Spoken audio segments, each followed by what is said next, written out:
Hey, good morning, everyone. Welcome to Carolina Morning Meditations. Once again, I'm your host, Russ McCullough, coming to you live from Mid Hill, North Carolina, where it is sunny and 62, I think it says my BDIs. Let me look. Yep, 62 degrees, sunny here in Mid Hill, North Carolina. Wish you were here. It's a great day, Wednesday. Today is the 20th day of September in the year of our Lord 2023. And we will be meeting at 11 a.m. This morning at the Archdale Church of Christ for our midweek Bible study. And again, tonight, for those who are working during the day, we have a special auxiliary Bible study in the book of Hebrews that we're calling Deep Dive Hebrews. We're using Brother Dan Owen's new teacher's commentary as a study guide. And hope you can come to either one of those occasions today. Would love to hear you and see you in person. It's so much better to see people in person than virtually, even though here we are coming to you virtually because we can't come to most of you in reality. Most of our viewers are from other parts of the world.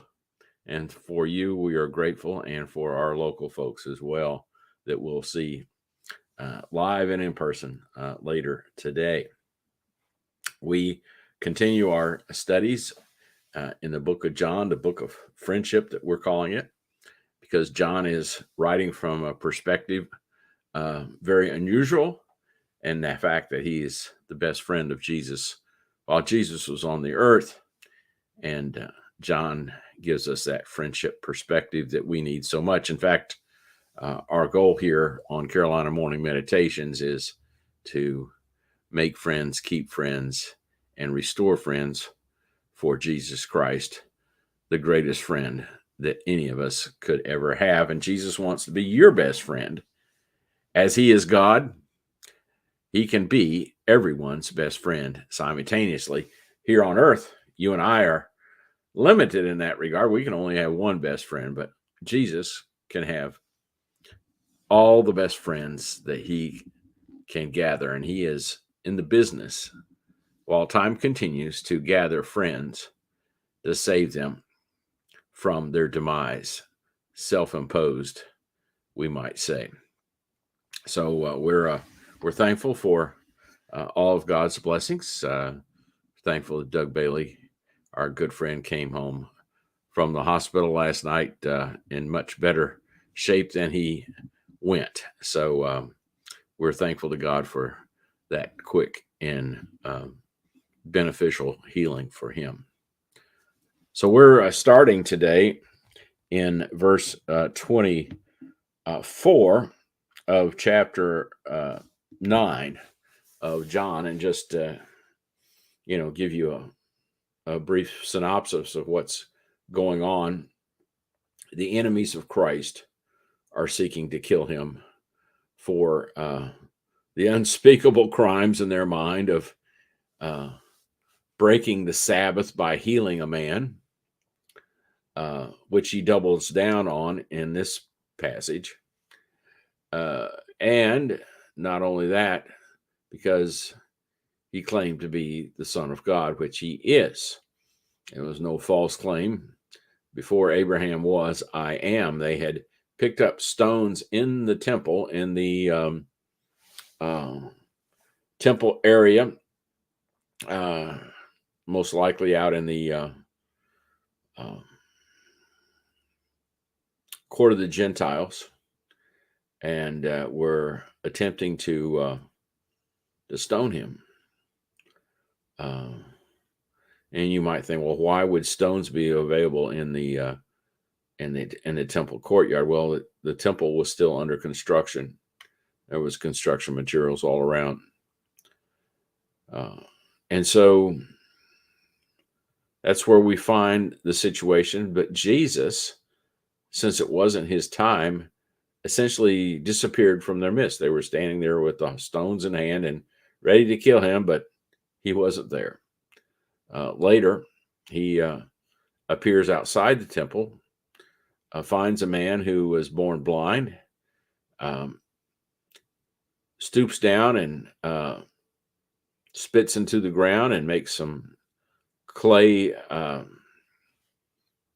ointment of some sort and puts it on the eyes of the blind man and tells him, go to the pool of Siloam and wash and be healed. The man does and returns back seeing. To the astonishment of everyone, they're just aghast. The crowd is aghast that this man who was blind is now seeing. And so the Jews took him to the Pharisees, and the Pharisees demanded to know how he was healed. He said, well, a man put some clay on my eyes and told me to wash in the pool of Siloam, and I did, and now I can see. Well, he demanded to know more about this situation and even called his parents in. And his parents threw him under the bus and say, hey, he's of age as Kim. They would not stand up even for their own son. Why? Because they feared being cast out of the synagogue. They didn't want to lose the membership in the congregation. So they threw him under the bus. So this man now seeing, he can see physically, and now he can see spiritually as well. He's found out who his friends are and who his friends are not. He's essentially friendless, except for Jesus. Even his parents are not his friends. I can't think of anything worse than having your parents turn on you in your hour of need, but they did. And so that's where we are in verse 24 as we begin.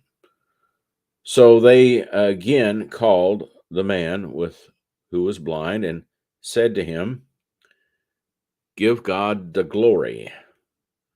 We know that this man is a sinner. He answered and said, whether he is a sinner or not, I do not know. One thing I know, though, I was blind.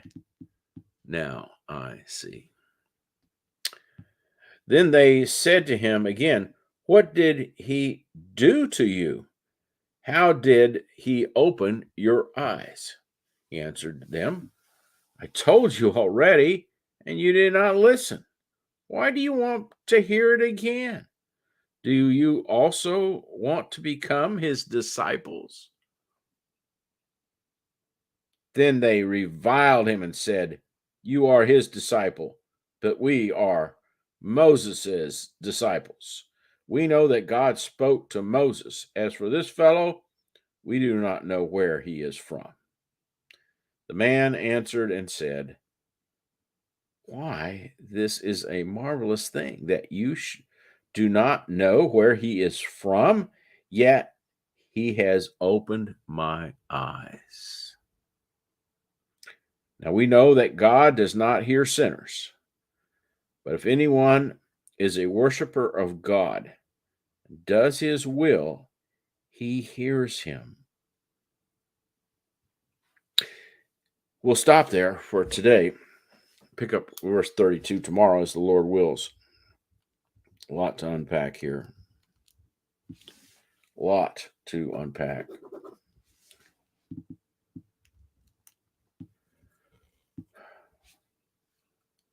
This is an incredible man. Incredible insight. He can see things physically and spiritually. It's so ironic that the blind man now is trying to teach the Pharisees to see because they're spiritually blind. And yet he sees clearly, physically and spiritually. The spiritual insight that this man has is just incredulous. He can see right through them. He can see that they're as blind as the proverbial bat. And he was blind as the proverbial bat physically, but now he can see. You see, he was born blind. It's not like many blind people who become blind sometime in life and have memories of seeing. So in their mind's eye, they know what it's like to see. This man had no such memory. He had no memory of all of seeing because he never could see. He was born blind. And now he can see for the very first time. And he can see for the very first time because Jesus healed him. And he's incredulous that these people who witness this are focused on something that is stupid at best and murderous at worst. They're trying to use him to build a case to murder a man. They don't care about him.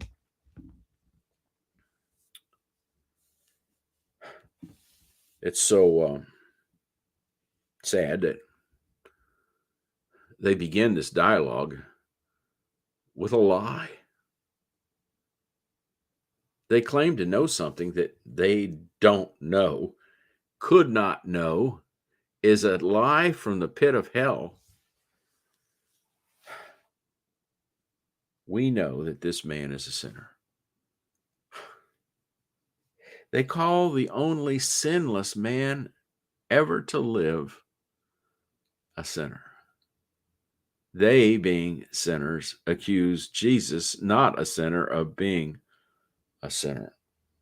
This is a sad reality in the human condition. Many people defend themselves by accusing others of doing what they're doing to take the limelight off of them. And so this is incredulous that they would make such a accusation. But in this spiritual wisdom, the spiritual sight that this man has is incredulous. He says, whether this man is a sinner or not, I don't know. But I do know this. I was blind. Now I see. The insight here is very, very wise. He's essentially saying your accusation is specious and silly, stupid and false. Why? Because I was blind, but now I can see. How can miracles happen except by God? And those doing miracles are of God. Satan doesn't do miracles, never has, never will. So then so often is the case, they tried to change the subject on him. Oh, well, how did he do it? How did he make your eyes open? And then he again, his insight is wonderful here. He says, hey, I just told you already. Why do you want me to tell you again? You already know I told you how he did it. But you don't want to listen. And then the zinger, the sarcasm here, the dry humor here is so crisp and so funny in one sense of the word. He just turns the tables on these guys. You want to hear it again? Oh, you must want to be his disciples too. Ooh, oh yeah. And then they reviled him. They said awful things. And then they bragged upon themselves. You're his disciple, but we're disciples of Moses. We're better than you. How dare you speak to us that way? He says, we know God spoke to Moses. As to this fellow, we don't know. We don't know where he's from. And the man, he answered again. The dry humor here, the sarcasm is just so rich. Well, this is a marvelous thing that you don't know where he's from, yet he's opened my eyes. I said, you dummies. If he opened my eyes, you know where he's from. He's from God. This is no mystery. And you're no saint.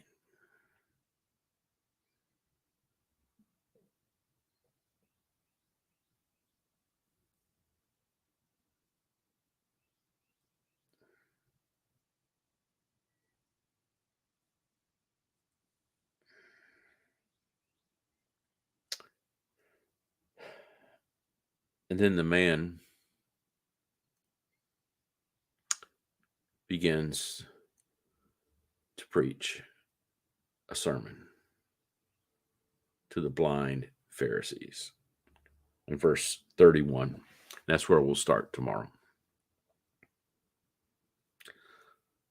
The blind man's sermon. Okay, thank you for being here. Just the lesson today is to be a friend, even to one's enemies. The first and foremost thing is to always tell the truth. This man had lost everything. His parents' love. Everyone had abandoned him. He was alone by himself. And he was being accused of being an accomplice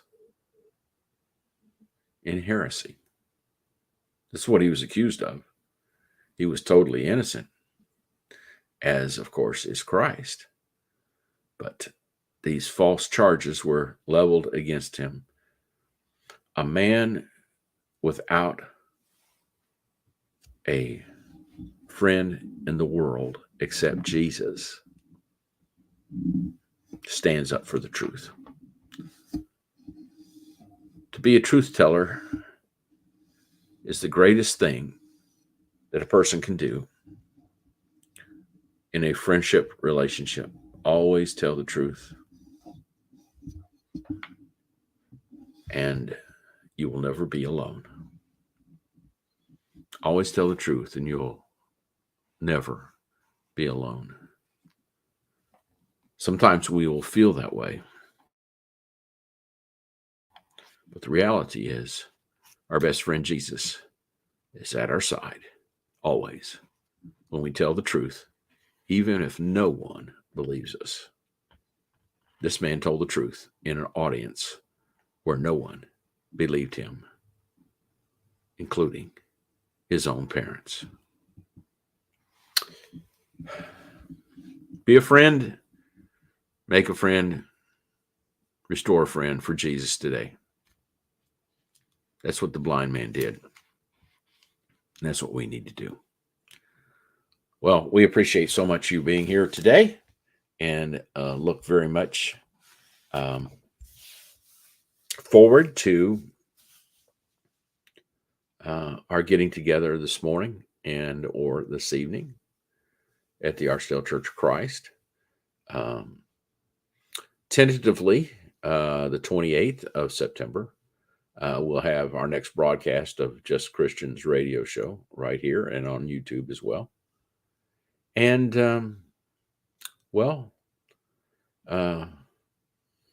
want you to remember the ministry needs of Dennis and Rachel Smith and family as well.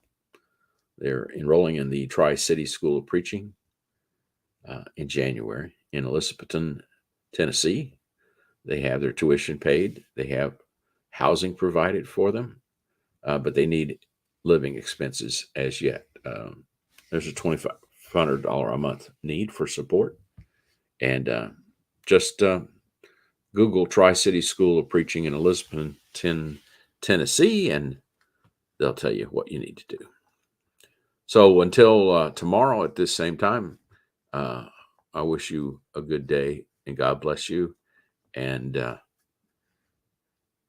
make sure you attend Bible study today, either here at Archdale or somewhere else. God bless you.